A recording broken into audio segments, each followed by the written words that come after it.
Aujourd'hui, il n'y a pas de sujet spécifique. J'ai préféré aller directement dans un livre qui est important et en faire un peu le résumé de quelques lois. C'est le livre de Robert Greene qu'on appelle les 48 lois du pouvoir. J'ai pris quelques thèmes, trois différents thèmes que je vais développer rapidement parce que c'est important. L'actualité, il n'y a pas grand-chose à dire. Presque tout est déjà exploité. Et donc, on va vous parler dans un premier temps de la loi numéro 45, appelée au changement, pas à la révolution. Le changement, c'est quoi? Le changement, c'est l'ensemble des petites actions qui interviennent tous les jours, mais qui, avec le temps, finissent par apporter quelque chose de plus grand. Et donc, ça veut dire quoi? C'est le cheminement, si ici on veut définir le changement, comme la voie de la sagesse.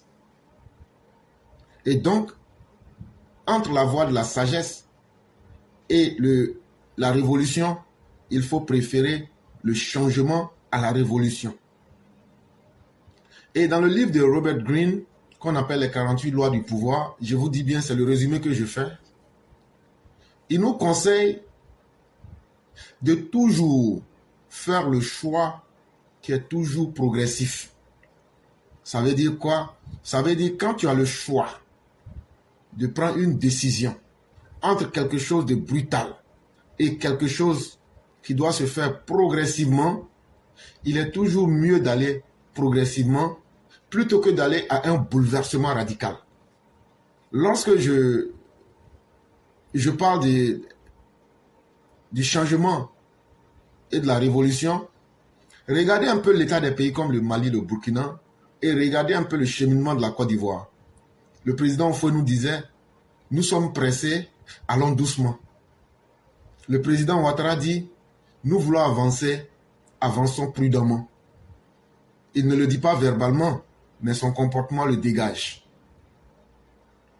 Parce qu'en la réalité, l'histoire a toujours montré que lorsqu'on veut un changement brutal, un bouleversement radical pour changer les choses en l'état, ça apporte deux choses. Ça conduit à deux conséquences. C'est que ça crée de la résistance et ça crée du désordre. Mais lorsque vous avez une résistance, c'est-à-dire le changement que vous voulez, puisque beaucoup ne sont pas prêts, et donc là, ça va les amener, ceux qui ne sont pas prêts, à se braquer contre vous. Mais si vous êtes au pouvoir, ça met en danger votre pouvoir. Et l'un des exemples qui prouve bien que la voie de la sagesse, que je vais appeler ici le Tao, c'est-à-dire savoir marcher doucement, mais prendre les bonnes décisions et les faire venir au fur et à mesure, est toujours mieux que de faire aujourd'hui ce que vous connaissez dans les pays comme le Mali, le Burkina. Mais allons un peu dans l'histoire et prenons l'exemple de l'empereur Auguste, qui a été l'empereur de Rome. Lorsqu'il a vu qu'il y avait beaucoup de désordre dans l'empire, lorsqu'il a vu qu'il y avait beaucoup de crimes, lorsqu'il a vu qu'il y avait beaucoup de désordre, qu'est-ce qu'il a fait? Simplement, il a choisi d'introduire des changements graduels, petit à petit, jusqu'à ce que l'Empire romain puisse être stabilisé. Et donc, on peut aussi prendre l'exemple de Félix Houphouët-Boigny, qui lorsque la Côte d'Ivoire naît, à partir des années 1960, j'ai déjà expliqué ça ici, la Côte d'Ivoire est l'une des colonies les plus mal en point.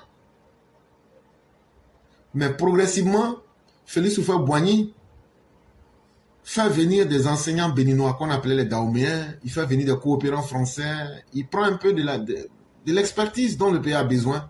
Mais petit à petit, lorsqu'il finit d'atteindre ses objectifs, il va ivoiriser l'administration ivoirienne en progressivement faisant partir ces individus-là sans faire de la violence, sans faire de la révolution. Et c'est ce changement progressif-là. Quand vous savez les faire, vous finissez par tout obtenir. On va laisser ça. Lorsque vous voulez introduire un changement progressif, non seulement ceux-mêmes qui sont contre, mais lorsque ça va petit à petit, ça leur permet de se sentir respecté. Et il y a toujours un argument qu'il faut, c'est d'expliquer que cela est fait pour améliorer la situation qui est là. Il faut présenter le changement comme une amélioration ou bien comme des améliorations de la logique plutôt que de faire dans des ruptures radicales. Même quand on va dans le monde des affaires ou de l'entreprise, si vous avez une nouvelle loi que vous voulez faire passer à travers des employés dans une entreprise, essayez les deux méthodes. Prenez la loi et un matin, venez dire, bon, tout va changer à 100, à 90 degrés. Ou bien, prenez la même décision, mais en allant doucement, doucement. Vous vous dites, bon, sur 3 mois, voilà les changements qu'on va apporter. C'est pourquoi dans les entreprises, vous verrez, on donne une période d'essai de 90 jours à tous les nouveaux employés. C'est fait pour que les nouveaux employés puissent s'adapter aux règles de la compagnie ou même de la société. Mais si vous voulez leur imposer toutes ces règles-là en un seul jour, vous verrez que ces employés-là ne pourront pas tenir. C'est la même chose en politique. Lorsque vous voulez faire une proposition, pour éviter la révolte du public, il faut aller doucement avec les décisions ou même les lois que vous voulez faire appliquer.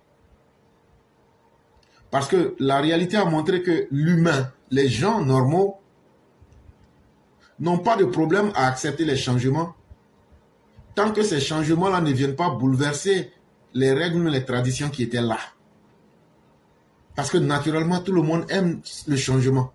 Mais c'est la manière qui compte.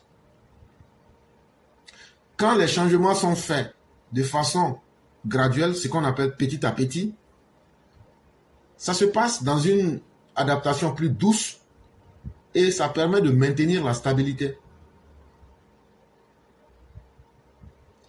Et regardez un peu par exemple Mikhail Gorbatchev. Mikhail Gorbatchev, c'était le président de l'URSS, ce qu'on appelle aujourd'hui la Fédération de la Russie. Mais à un moment, il est venu voir et il a compris que leur idéologie aura des limites qui ne seront pas utiles pour la Russie. Et qu'est-ce que Mikhail Gorbatchev va décider? Il va décider de 2 politiques qu'on appelle la politique de glasnost et la politique de la perestroïka. Il va profiter de ces 2 politiques-là pour moderniser petit à petit, progressivement l'URSS, sans provoquer forcément une révolution immédiate. Donc, quand nos amis sahéliens aujourd'hui se mettent dans une révolution imaginaire, en comptant sur la Russie, je leur dis que même aujourd'hui, leur papa russe, leur tuteur russe, savent qu'on ne fait jamais une révolution, mais on fait toujours une transition à travers un changement progressif. Pour ceux encore qui veulent des exemples, on peut vous prendre par exemple l'histoire de Toyota, la voiture que vous connaissez. Allez reprendre les premiers modèles de Toyota et prenez les modèles que vous avez aujourd'hui. Ce n'était pas parce qu'ils n'avaient pas des idées, ce n'était pas parce qu'ils ne peuvent pas transformer, mais ils ont introduit régulièrement des améliorations dans les processus de production pour maintenir la compétitivité sans que cela ne puisse perturber en interne. C'est cela que vous verrez souvent. Aujourd'hui, par exemple, l'Internet que nous utilisons, il faudrait que les gens se le tiennent pour dit, c'est la version la plus simple, la plus basse. Sinon, aujourd'hui, là où la technologie est, si la technologie veut aller de façon radicale là, aujourd'hui, tout ce qu'on a, ce sont des appareils obsolètes. Mais, si tu imposes un changement, même s'il est utile, mais qu'il est trop brutal, ça finit par créer des perturbations dans la société et ça finit par créer une inadaptation des individus et cela conduit toujours à des troubles et à des désordres, à l'instabilité. Et donc ici, en conclusion, il faut dire que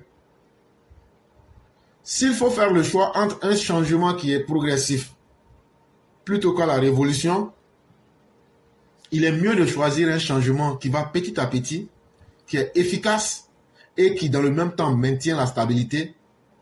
Et vous obtenez aussi le soutien de tous ceux qui sont les acteurs, de tous ceux qui sont ceux sur qui vous voulez appliquer ces lois-là.